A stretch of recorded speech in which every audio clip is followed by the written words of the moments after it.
Tu connais possiblement ma passion pour l'univers Marvel, mais tu connais peut-être aussi, si tu es abonné à la chaîne depuis peut-être plusieurs mois maintenant, ma passion pour les arcs du MCU. Alors évidemment, ce n'est pas une théorie à part entière qui s'avérera, puisque ce n'est qu'une hypothèse que je te propose, mais là, ça va au-delà d'un arc mythologique liant Moon Knight à Black Panther et à Thor Love and Thunder, ou encore l'arc mystique ou l'arc terrestre, etc. Là, ça va peut-être un peu moins loin, dans le sens où c'est un arc plus logique par rapport à trois programmes qui, de très loin, n'ont aucun rapport. Je veux parler de She-Hulk, de Shang-Chi et de Miss Marvel. Et on va procéder par ordre chronologique du MCU et pas forcément par rapport à ce que l'on a déjà eu dans le MCU là actuellement. Donc on va commencer par She-Hulk, puis avec Shang-Chi, puis avec Miss Marvel. Jusque-là, j'espère que tu me suis et j'espère que tu es, comme le dit Terry, confortablement installé dans le bien-être de toi-même. Sachez donc que pour regarder cette vidéo, il faut être à jour dans le MCU et évidemment avoir vu au moins le trailer de She-Hulk, être à jour dans Miss Marvel ou avoir vu le film Shang-Chi et la légende des 10 anneaux. Mais commençons tout de suite, évidemment attention spoiler, mais commençons tout de suite avec She-Hulk, donc une série qui arrivera donc le 17 août, donc dans à peu près un mois et demi, donc ça arrive à grands pas. Et justement, dans cette série, il y a quand même pas mal de petites connexions à la fois à Shang-Chi et à Miss Marvel. Et commençons évidemment notamment avec ceci, donc la prison.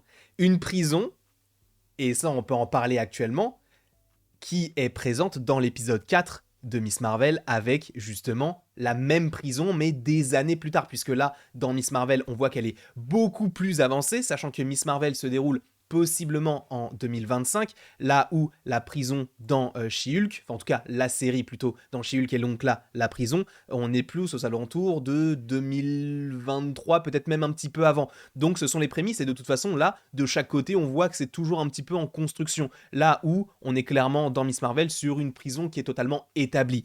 Et justement, dans cette prison, nous avons quand même du coup un premier lien avec Miss Marvel. Il est vrai, d'ailleurs, hop, je lève mon ordinateur et je vais remettre mon mot de passe puisque il s'est verrouillé et je n'ai plus mes petites notes. Excusez-moi, ce sont les aléas du direct. Enfin, ce n'est même pas un direct, mais ce sont les aléas du Stream Deck. Nous allons dire cela de cette façon. Voilà, c'est bon. Donc, nous avons cette prison qui n'est autre qu'une prison de Damage Control que l'on a d'autant plus dans la série Miss Marvel et que l'on a eu évidemment dans Spider-Man Homecoming au tout début du film avec le vautour et que l'on a également dans Far From Home. Non, pas dans Far From Home, mais dans No Way Home, au moment où justement ils viennent récupérer les affaires de Tony Stark, ou en tout cas tout ce qui est lien avec Stark Industries. Donc jusque-là, tout va bien. Et justement, elle est engagée, donc Miss Marvel est engagée, Miss Marvel n'importe quoi, She-Hulk est engagée dans sa série en tant qu'avocate de défense de super-humains.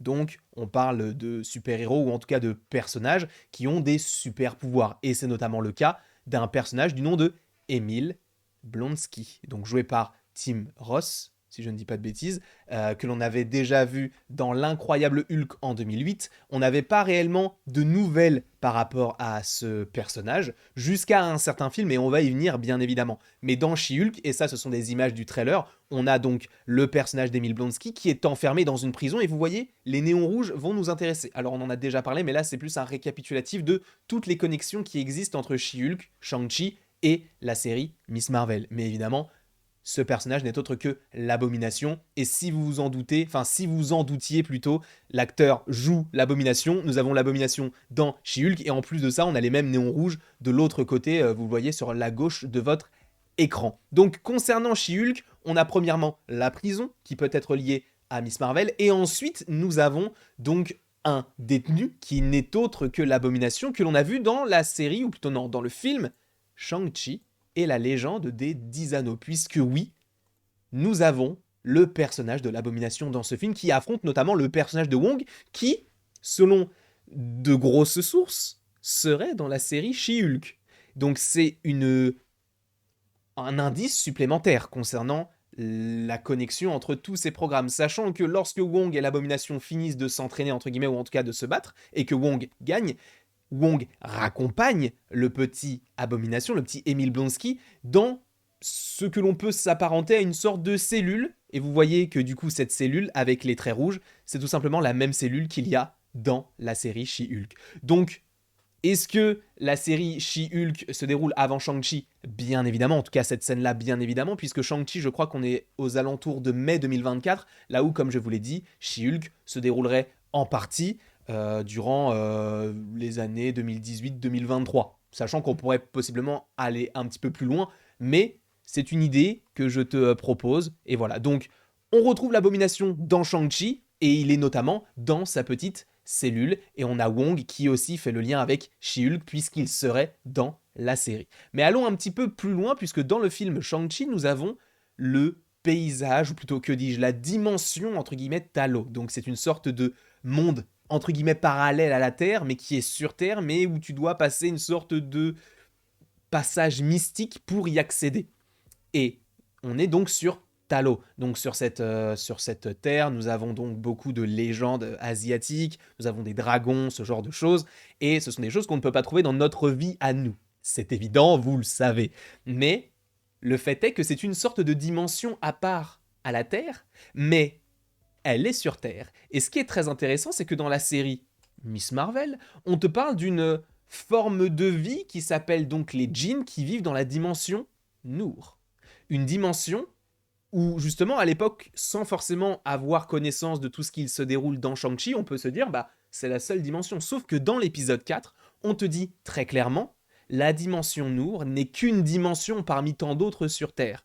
Donc il existe une possible connexion déjà entre Miss Marvel et le film Shang-Chi par rapport aux dimensions un petit peu mystiques, un petit peu magiques. Talo d'un côté, Noor de l'autre. Alors évidemment, peut-être qu'il n'y aura pas de lien de cause à effet, peut-être qu'il n'y aura pas du tout de connexion, mais c'est vrai que si on se dégage un petit peu de tout cela, on peut se dire que ce sont deux dimensions un peu mystiques et magiques sur Terre.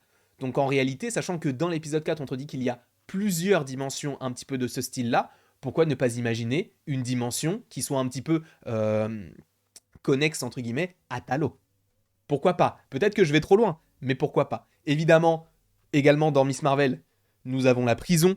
Pas besoin de le réexpliquer puisque je vous l'ai déjà un petit peu teasé par rapport au fait que c'est la même prison qu'il y a donc dans la série She-Hulk, et donc c'est la prison de Damage Control. Et le dernier élément que je voulais vous proposer, et ça on en a déjà parlé, c'est un lien entre Miss Marvel et Shang-Chi, puisque lorsqu'ils vont récupérer donc les bracelets, ou en tout cas le bracelet, on est du coup dans un temple qui appartient aux 10 anneaux. Alors, je ne dis pas que Wenwu pourrait apparaître dans l'épisode 5, mais en réalité c'est possible. Dans le sens où, dans l'épisode 5, on sera de toute façon dans le passé. Peut-être qu'il y aura une menace qui planera autour de ces personnes du coup, qui veulent quitter l'Inde et vivre une nouvelle vie. Et ça sera assez intéressant d'avoir Wenwu qui soit là et qui regarde de loin en disant bah, il est où mon bracelet? Parce que ça c'était dans mon temple, qu'est-ce que tu me casses les couilles? Peut-être que cela se déroulera de cette façon, je n'en sais rien, mais en tout cas, vous voyez que She-Hulk a des connexions avec Shang-Chi et Miss Marvel, Shang-Chi a des connexions avec She-Hulk et avec Miss Marvel a des connexions avec Shang-Chi et avec She-Hulk. Donc ces trois programmes-là, alors peut-être qu'on pourra en rajouter d'autres. Après tu vas me dire, oui, mais c'est un peu logique par rapport à tout ce que l'on a dans le MCU, d'avoir des choses qui se suivent. C'est vrai, mais en fait, d'un prisme plus lointain, on se dit, mais ces films et ces séries n'ont aucun rapport. Et au final, c'est totalement faux, puisqu'à l'époque, quand on avait annoncé Shang-Chi, She-Hulk ou Miss Marvel, jamais on se serait dit que tout serait connecté. Alors évidemment, ce sont des connexions pour l'instant minimes, par rapport en tout cas à Miss Marvel, mais par rapport à Shang-Chi et She-Hulk, là c'est clair. Hein, Wong, l'abomination, la prison, tout est connecté. Et là, vu qu'on a la prison et la dimension, etc. dans Miss Marvel, on peut se dire que, bah en fait, il y a beaucoup plus de choses qu'il n'y paraît qui sont connectées. Alors, évidemment, peut-être que je suis allé un petit peu trop, voire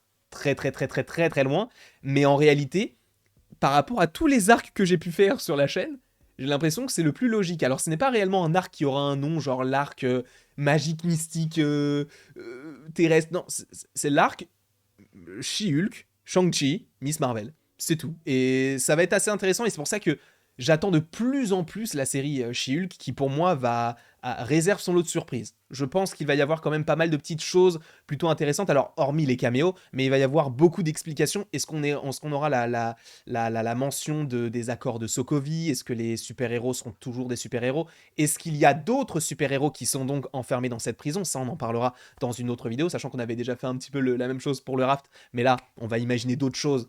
Et ça peut être plutôt intéressant, en tout cas je l'espère, et j'espère que cela vous plaira. Mais en réalité, cet arc, moi, me plaît beaucoup parce que c'est dans l'absurdité, entre guillemets, que j'y vois des théories encore plus folles, tu vois. Et l'absurdité, dans le sens où ces programmes n'ont aucun sens de base par rapport à des connexions. Et au final, quand tu regardes le truc, tu te dis, mais bien sûr, c'était connecté, ça, maintenant c'est évident.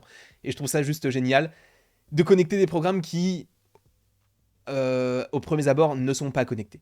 Je vous apprécie fortement, j'espère que vous avez apprécié cette petite vidéo, sachant que normalement, si j'ai bien fait mon planning, cette vidéo sort entre une vidéo Boys, enfin The Boys, et une vidéo Stranger Things. Donc j'espère que cette vidéo vous a plu et que vous allez avoir, ou si vous voulez, hein, la vidéo sur The Boys, ou que vous irez voir la vidéo sur Stranger Things. Moi, je vous fais des petits bisous, et après tout cela, il ne me reste plus qu'à vous dire à la prochaine, pour la prochaine.